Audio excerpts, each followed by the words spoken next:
Okay. Two things before we have our quiet time.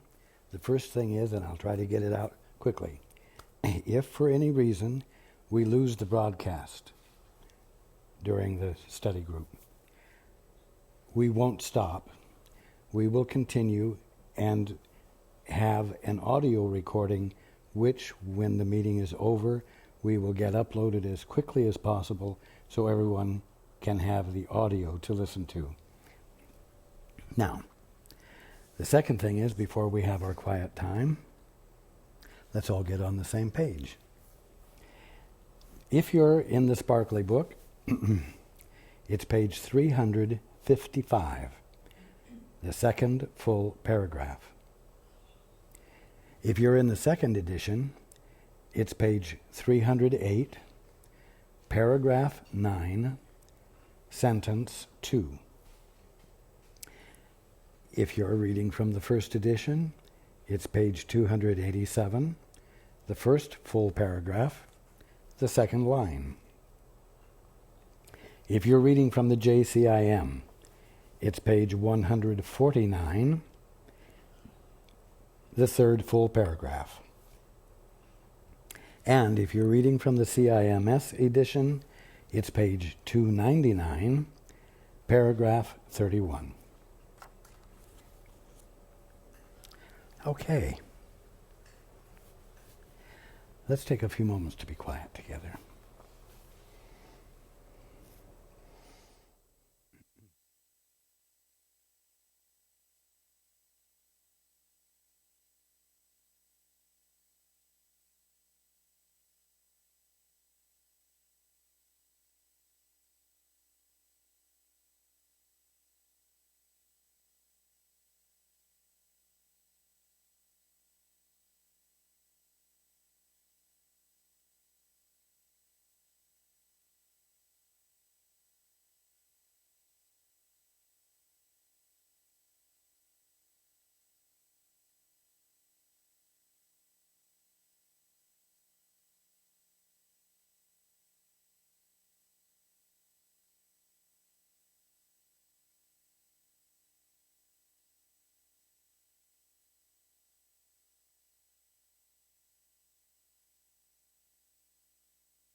Okay.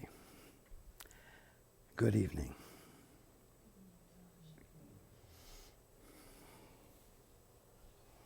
And welcome to everyone who's joining us on the internet.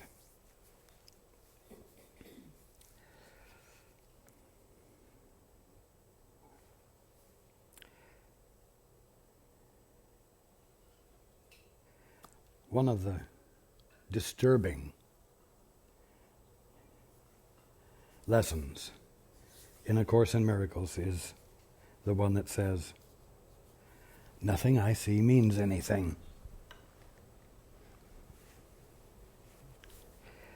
And at another point, one of them says, I see a meaningless world. Well, how many of you are getting up each day and seeing a meaningless world? How many of you are wondering whether there really is a God? How many of you are having trouble experiencing any happiness whatsoever?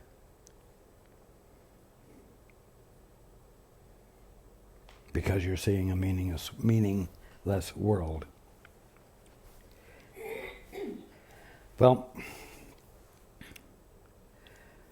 when the Course says, nothing I see means anything, it means nothing I see when I'm looking all by myself means anything. Nothing I see when I'm giving everything the definitions of what it is means anything. But the fact is that you could say, nothing I see means anything, but everything I'm looking at means something. This is very important. Nothing I am seeing, all by myself with my private vision, means anything, but everything I'm looking at means something with a capital S, meaning it's the evidence of God.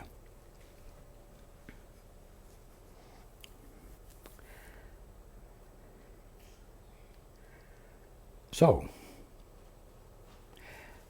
when you get up in the morning and you see a meaningless world, don't just sit there believing what's going on in your mind. It may be meaningless to you at the moment, but everything you're looking at does have divine meaning. Now, it's going to be hard if you embrace this really. It's going to be hard to be depressed. It's going to be hard to look at a meaningless world without curiosity. Curiosity is going to be there to know what it really means. What is the divine meaning? And when curiosity presents itself, becomes active in your awareness, you're reaching outside of your present definitions. In effect, when you say to yourself, I wonder what this really means, and you're not going to rely on your own best thinking for the answer, you are asking the powers that be, or God, if you will. You're breaking your isolation. You're breaking your solid intent to pay attention to nothing other than yourself. You are being willing to stop being the center of your attention. When that happens, a miracle can occur. A miracle being, as we all know, a sudden shift of perception.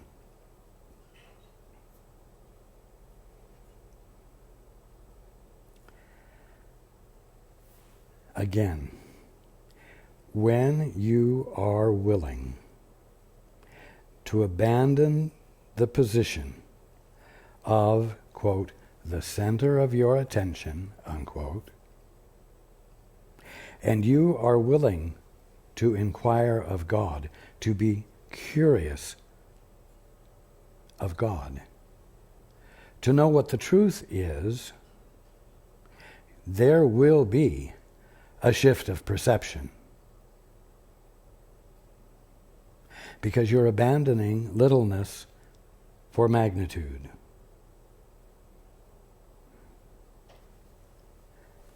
Now, there's a story, whether it's true or not, to the effect that sometime in the 1930s, two different shoe companies sent a salesman each to Africa.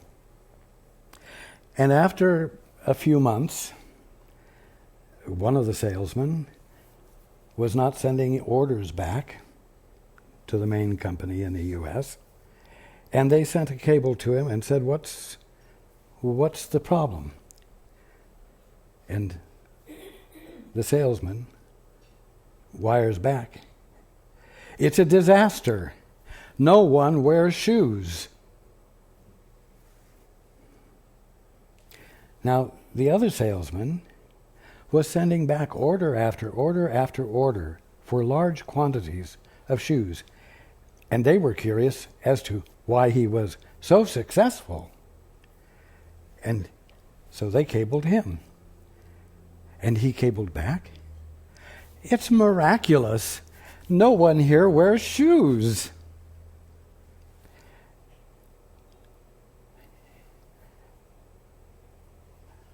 One salesman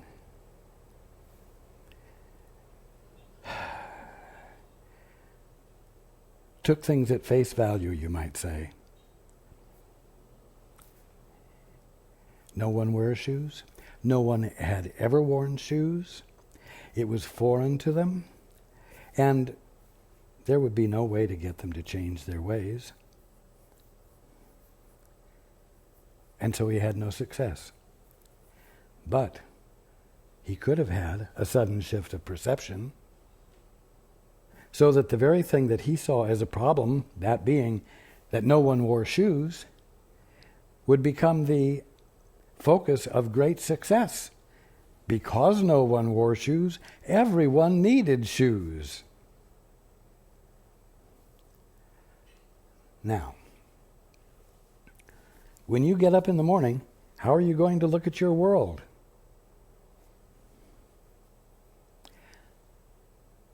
Are you going to make the little gift of your poor assessment of everything that's going on and of your situation?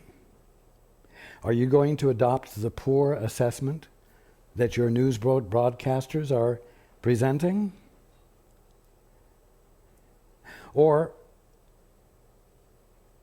are you going to say, nothing I see means anything, but everything I'm looking at does mean something. And I want to know what the something is that it means.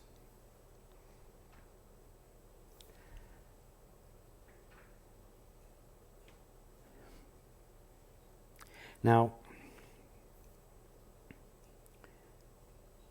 I keep saying that that's not too simplistic. So simplistic that it might only act as a salve on your troubled mind, but not be something that could actually be transformational. But I'm telling you that how you use your mind determines your experience. Not because it's powerful, but because if it is misused and you engage in an act of denying what is really there in favor of the definition you have made up, you are going to have a sad experience. not because there's something going on that genuinely calls for sadness, but because you are denying yourself the experience of the kingdom of heaven by determining that it is nothing more than a material world and universe, and remaining convinced as to your definition. Now, I'm sure that everyone, or many of you who are listening, feel a need for encouragement, some inspiration, some upliftment. And so I'm going to share something with you, but not because it's needed right now, but because it's simply the truth. And it's something I've been sharing for 27 years. So it isn't something I've come up with this week to jack you up a little bit. Now the fact is that there is a movement of awakening occurring, and has been for some years now. The reason being that the number of those who are asleep and dreaming dreams, who are looking at the kingdom of heaven and determining that it's just a material world and universe, the number of those of the brotherhood who are bound to this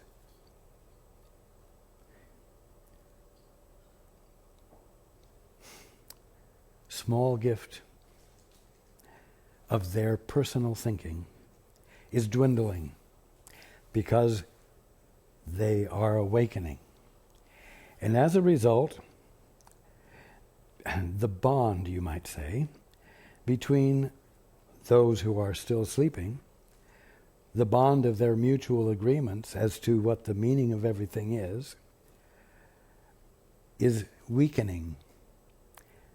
There are beginning to be too few, and there have been beginning to be too few of the brotherhood convinced of their ignorance.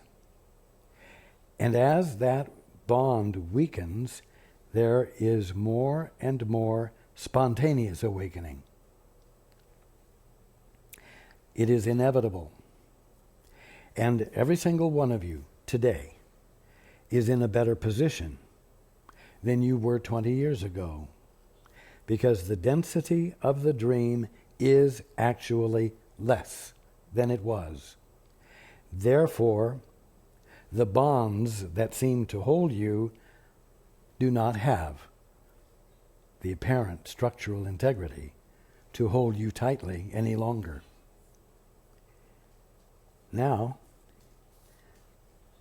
we've been going through the course, and we've come to this section called littleness versus magnitude. And it has become clearer than ever before that the difference between littleness and magnitude lies in whether you're letting yourself be the center of your attention, and whether in that space you are letting your problems be the center of your attention. If they are, you are coming from a place of littleness, seeking solutions without abandoning the littleness. And there is no room for magnitude there. But magnitude is your birthright. Another way of saying that is wholeness is your birthright, not partiality. Not where all there is to you is a little part of everything. And your experience is filled with little parts of everything, but not all of it.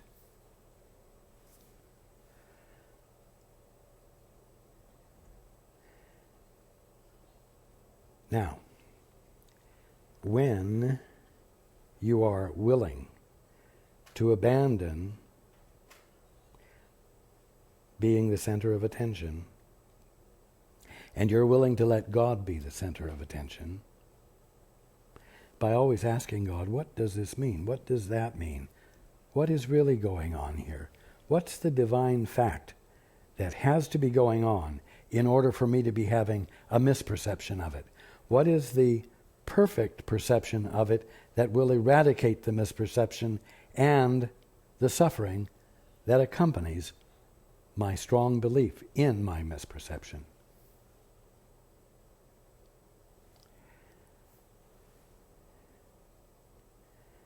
Magnitude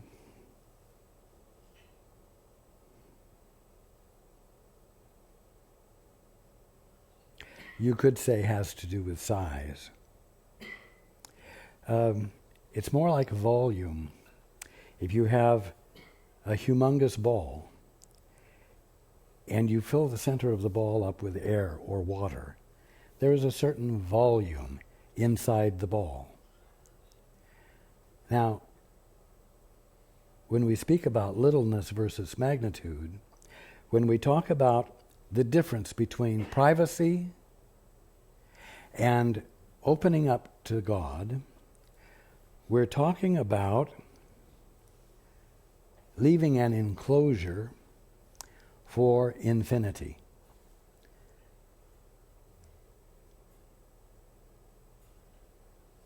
Now, many of you have had experiences of, quote, being big, unquote,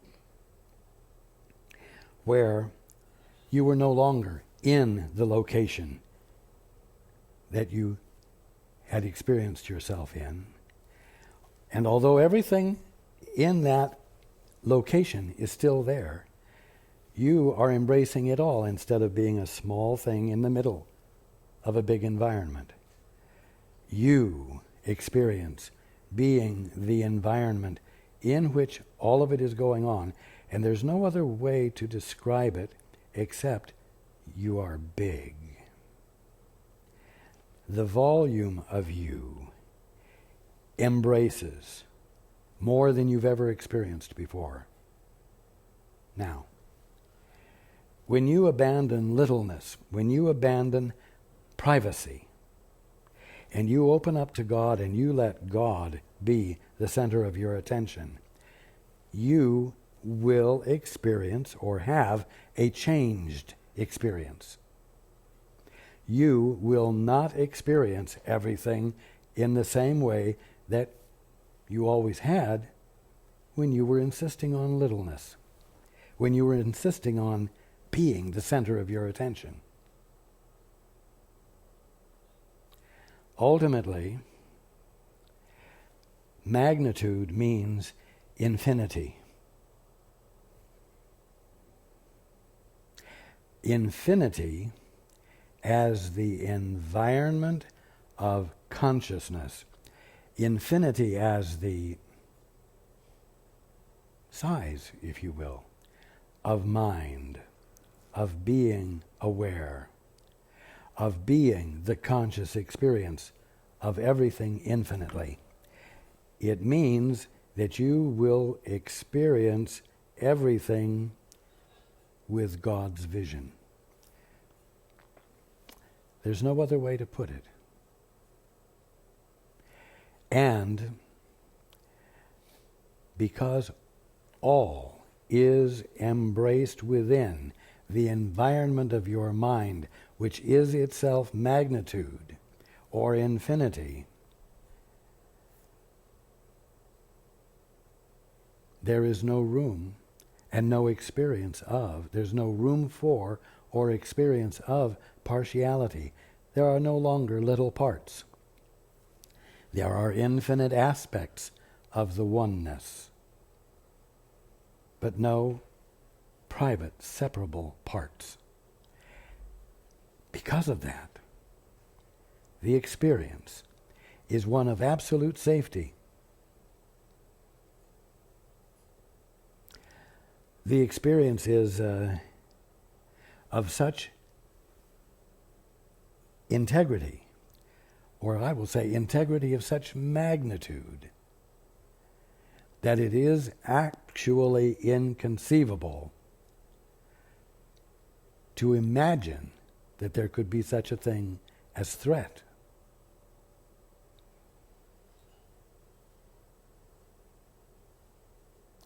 Again, if you see something on the news, a news flash occurs, and they say something that is supposed to be alarming, and you say, "Oh, shit." You've made a little gift. You've made a gift of littleness. You've made a gift of thinking all by yourself. And you wouldn't have said, "Oh, shit," if you weren't in some way going to be the recipient of the bad news. So here you are, the center of your attention, focused on a problem of yours. You're like the shoe salesman. "It's disastrous. No one wears shoes." And yet that response is not necessary.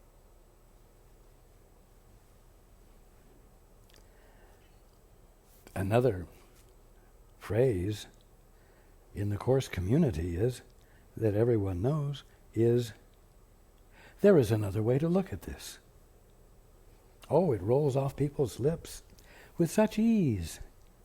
Well, listen, tomorrow morning when you get up, or tonight on the 11 o'clock news, when something comes up, say, "There is another way to look at this," and then give your attention to God to ask, what is the way to look at this, and what is the truth that has to be going on in order for such a misperception to be occurring? Because I want to know the truth. Why? Because the truth about it will negate the misperception and allow for an answer that blesses everyone. Blesses everyone, doesn't bless some, and cost others. Transformation is occurring right now. Not disastrous things. Transformation is occurring. What's needed are those who are willing to look and say, "Okay, evidently things that have worked before are no longer working. Evidently things have progressed to a point where something more streamlined or something more reasonable or some closer approximation of truth is about to come forward. And I would like to know what it is. I am going to give my attention to what this newness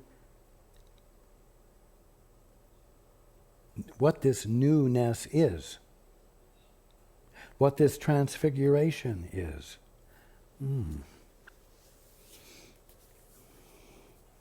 I went up onto the mount, and there was great light, and there was transfiguration. You think transfiguration doesn't feel like something to the one who's being transfigured?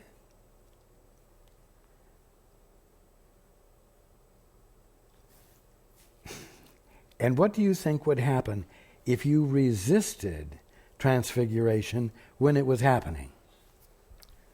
Because, of course, transfiguration isn't something that happens at your hand, at your will.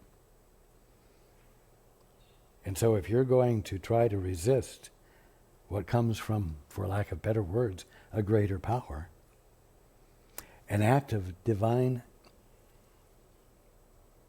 intervention, you're going to have difficulty doing it successfully and comfortably. So, you're on call here to do exactly what we've been reading about.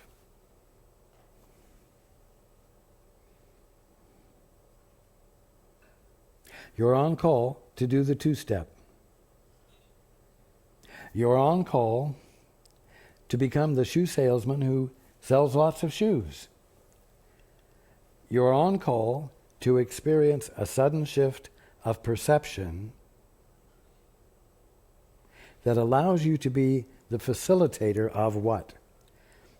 Your brother being able to have a sudden shift of perception. Why? Because now that you have had it, there is someone for your brother to join with and abandon his commitment to all the other brothers who are still sleeping and insisting upon littleness and insisting upon the old that is no longer working. You see?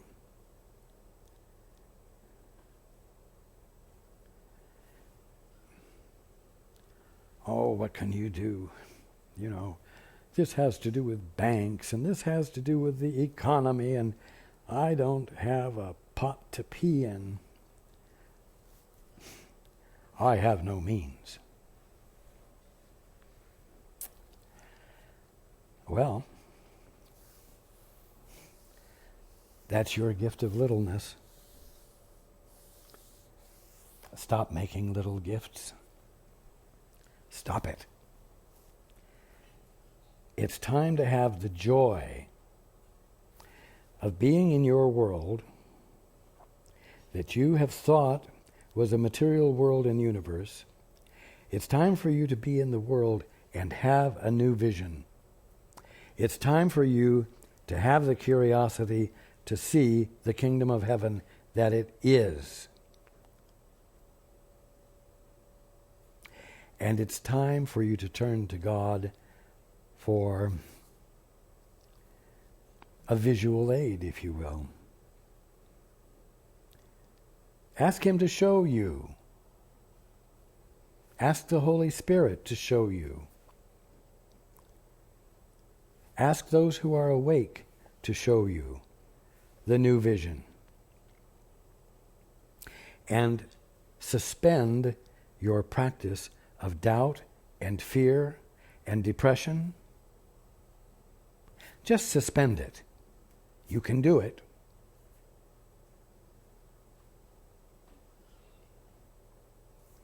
And be in that neutral place. Be in the void. Be in the silence.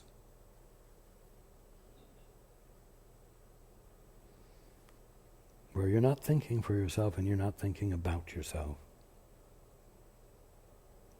And you're practicing curiosity.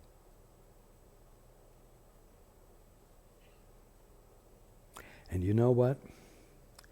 As part of abandoning being the center of attention, do this. Do what I'm talking about for your brother and your sister, your neighbor, your acquaintances. It's the only way it works. You have to abandon selfishness and self-centeredness. And you've got to embrace something outside yourself. That's the bottom line. You must look into your brother's eyes and remember God. There is no other way to do it. And now is the right time to do it. Any time is the right time to do it. But there's a need. You might say that divinity is pressuring you to embrace more than the limited definitions you've been working with for the last umpteen years.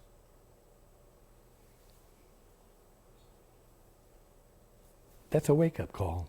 That's a wonderful invitation. That's an invitation to no longer be stuck. And the invitation is coming from one who knows that it's not your birthright for you to be stuck and is therefore able to relate to you in a way that is supportive and inspirational to you.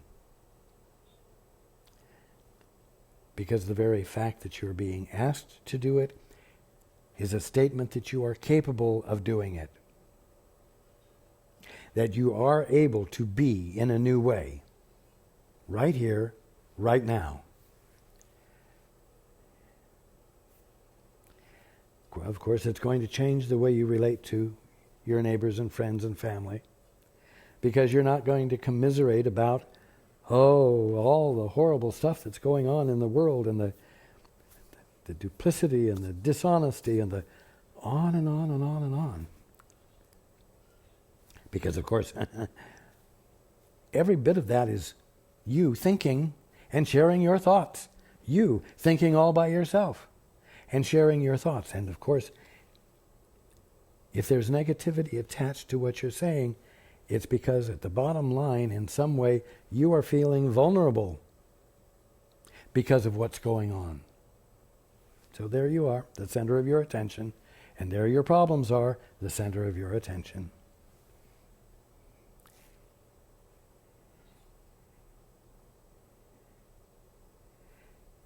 As long as that's your focus, you will not be looking where your salvation lies. You won't be looking in your brother's eyes, except to see how to be best defended against whatever he's going to do next. Because after all, you can't trust anybody these days, you see. So you dig yourself into a very, very private hole. And a very tiny hole. A hole that immobilizes you. And you say, of course I'm depressed. Well, of course you're depressed.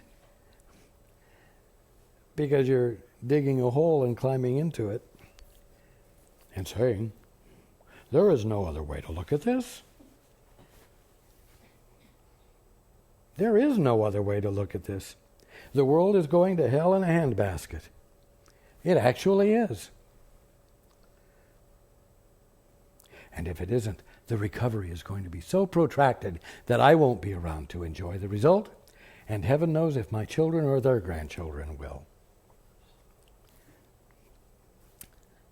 Isn't it wonderful? Isn't it amazing? The gifts of littleness that you give, the little gifts that you give of your thoughts.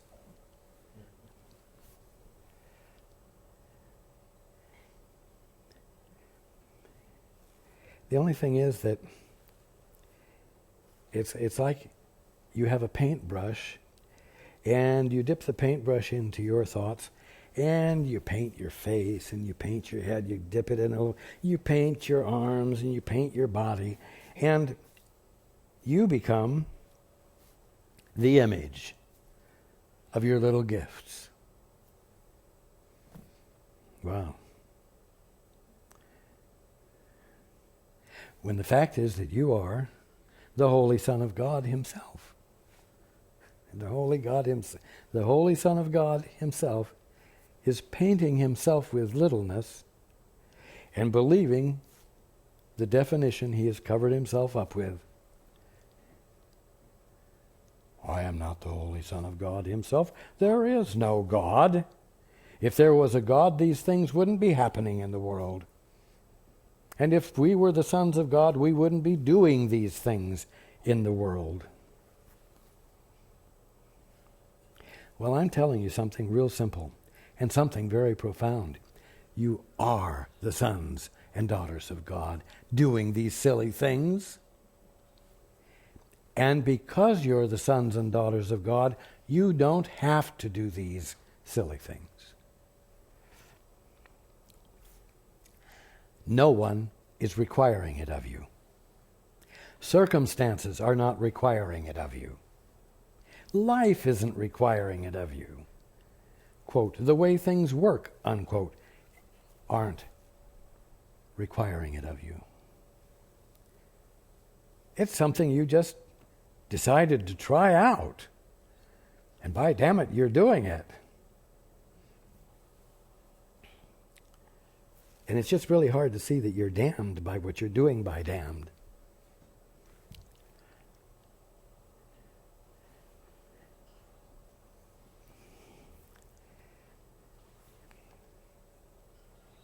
Let's go into the book.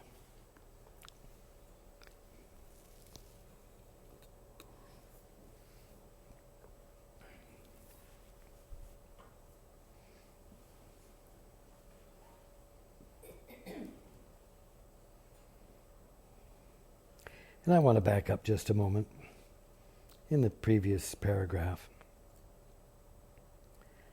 It says, you know not what love means, because you have sought to purchase it with little gifts. thus valuing it too little to be able to understand its magnitude. In other words, the infinity of it, the endlessness of it, for lack of better words, the omnipresence of infinity. And you've tried to buy it with little gifts. In other words, your own thoughts that you've made up.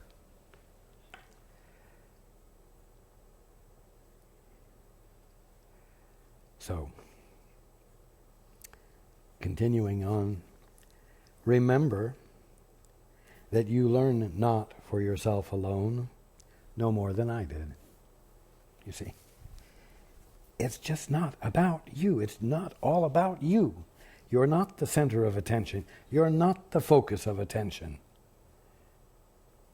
Remember that you learn not for yourself alone, no more than I did. It is because I learned for you that you can learn of me. I learned for you, and because of that, you can learn of me.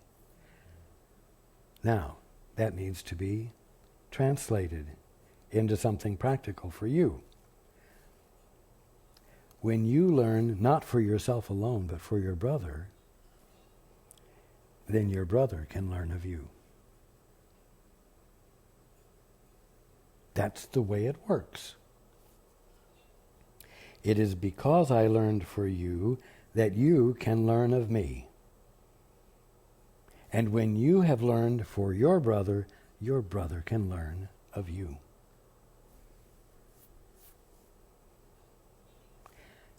It's simple. You've got to give your brother something to join.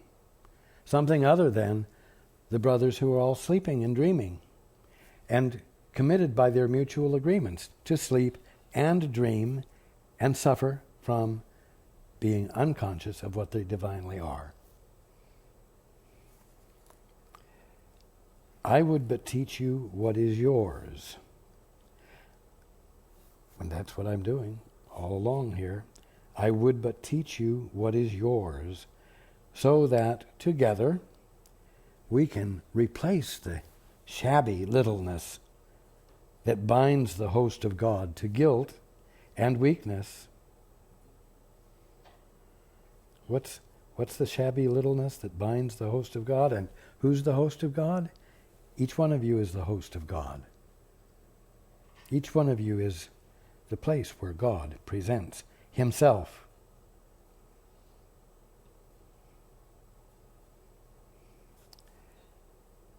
The shabby littleness that binds you, the host of God,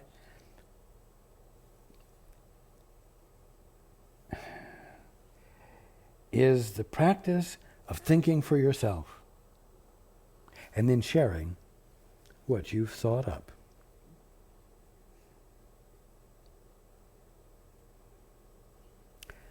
A gift from privacy.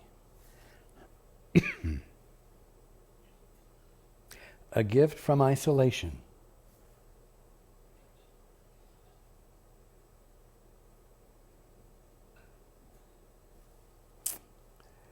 So, I would but teach you what is yours, so that together we can replace the shabby littleness that binds the host of God to guilt and weakness with the glad awareness of the glory that is in him.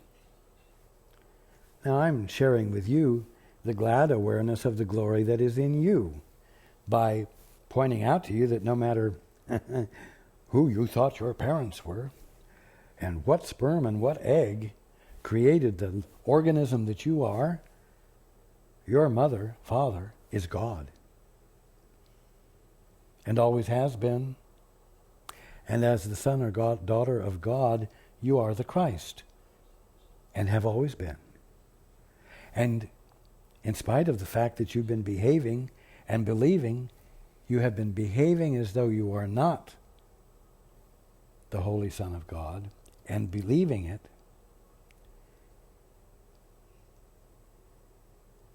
you have an alternative. There's another way to look at it. There's another way to be. Because there's a glory in you.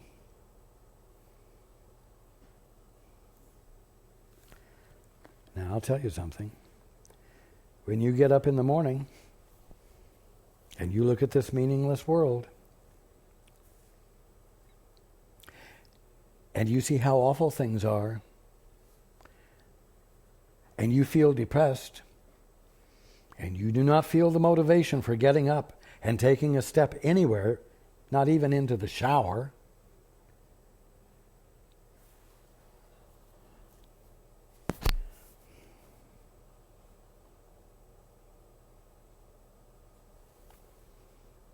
you are not conceiving of glory of any sort being in you. Now what that means is that you have abandoned the awareness of the glory in you. It doesn't mean it's not there. It can't go anywhere because you can't stop being what God is expressing of himself right there where you are. Infinitely. In other words, with magnitude. So, you don't have to be stuck in that depression. You don't have to be stuck in that immobilization. You must remind yourself that there's a glory in you. You must remind yourself, I am the Holy Son of God himself.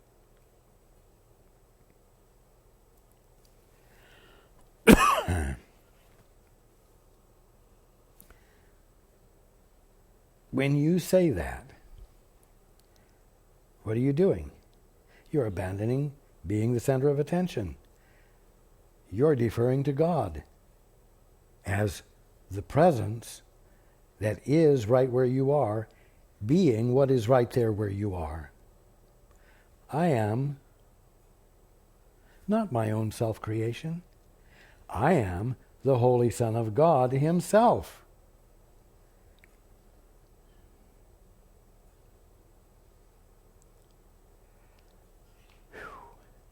That means there's a glory in you.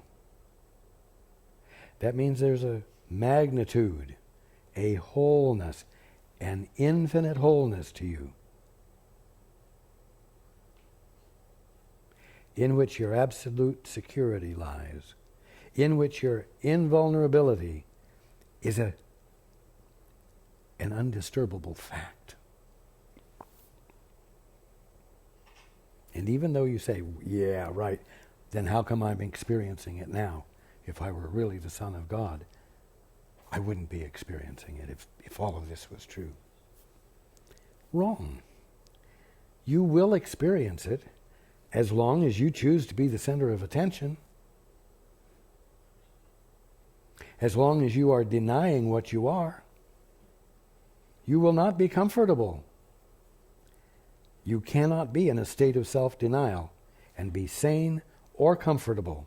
You cannot do it without experiencing the two brothers, guilt and fear. You just can't.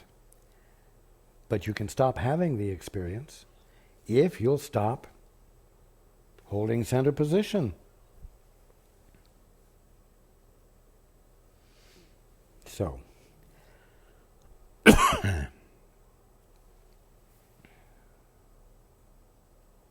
my birth in you is your awakening to grandeur. My birth in you. That simply means when you let me in. When you're willing to make room for someone other than yourself. My birth in you is your awakening to grandeur. Welcome me, not into a manger, but into the altar to holiness, where holiness abides in perfect peace. And where is the altar to holiness? Right in the center of you.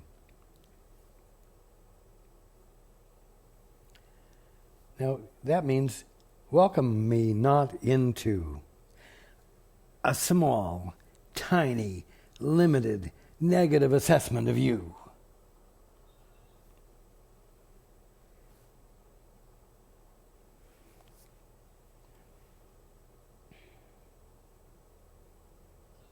But welcome me into the altar to holiness,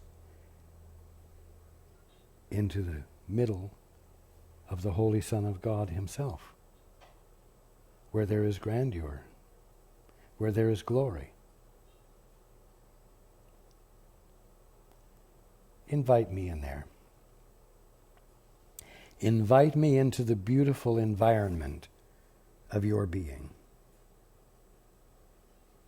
the one that nothing and no one can take away from you, which means it is always there in its pristine beauty and orderliness and glory.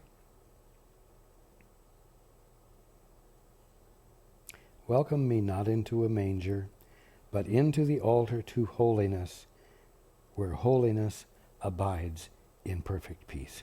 What holiness? Your holiness. My kingdom is not of this world, because it is in you.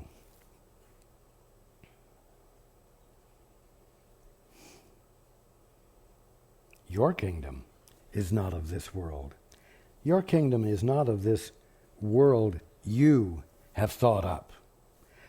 It is not of this world that is made up of definitions that you have superimposed over the kingdom of heaven. Your world is the kingdom of heaven that has been painted over by your definitions, and which is still there, exactly as God is being it, exactly as creation is, in spite of the fact that you've attempted to cover it up with very creative and original definitions of your own. My kingdom is not of this world, because it is in you, and you are of your Father. Let us join in honoring you, who must remain forever beyond littleness. Oh, let us join in honoring you. Whatever I say to you about us, you need to take and say about your brother and you.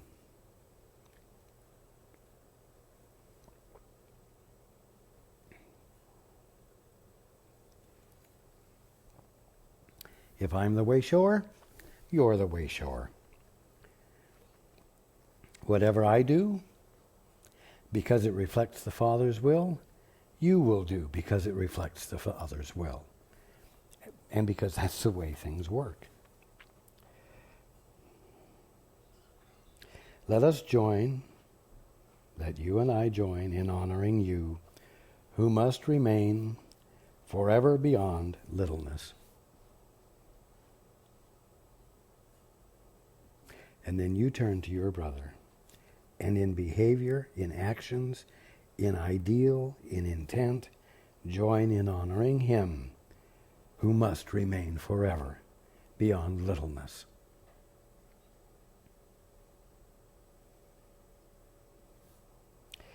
Decide with me, who have decided to abide with you. I will as my Father wills, knowing his will is constant and at peace forever with itself. You will be content with nothing but his will, you see. That means you will have contentment only with his will. You will be content with nothing but his will. Accept no less, remembering that everything I learned is yours. What my Father loves, I love as he does. Why? Because I'm letting God be first. I'm not the center of my attention. What my Father loves, I love as He does, and I can no more accept it as what it is not than He can, and no more can you. When you have learned to accept what you are, you will make no more gifts to offer to yourselves, for you will know you are complete, in need of nothing, and unable to accept anything for yourself. Sounds strange? You will know you are complete, in need of nothing, and unable to accept anything for yourself. Why? Because in order for you to have the experience of awakening, in order for you to have the experience of the return of your sanity, you've got to stop doing anything by yourself. You've got to stop thinking for yourself. Which means you'll find yourself unable to accept anything for yourself. You see? You simply can't help yourself.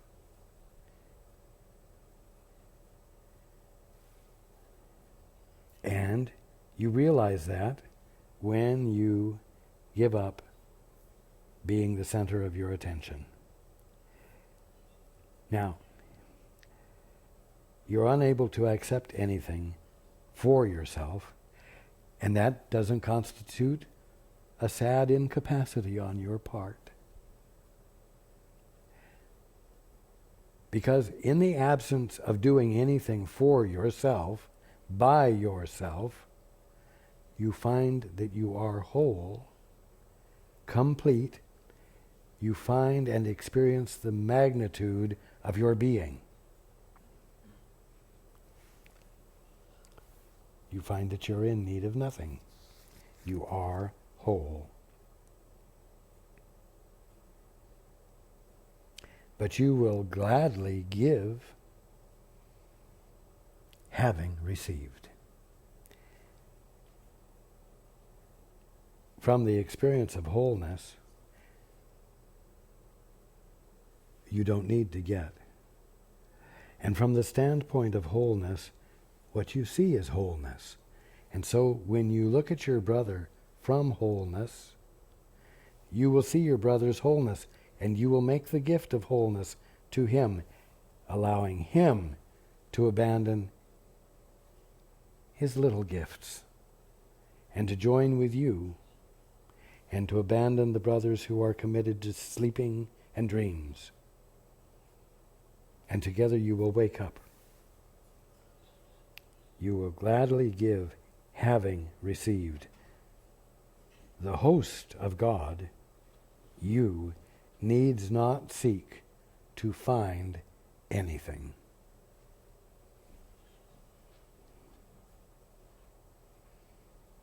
Wow. I guess that wipes out goals, doesn't it? A brand new way of being from wholeness. Remember, this is a point where you can very easily slip into letting God be first. Letting God be the center of attention and waking up. Let your brother this week be the stimulus for that. I love you.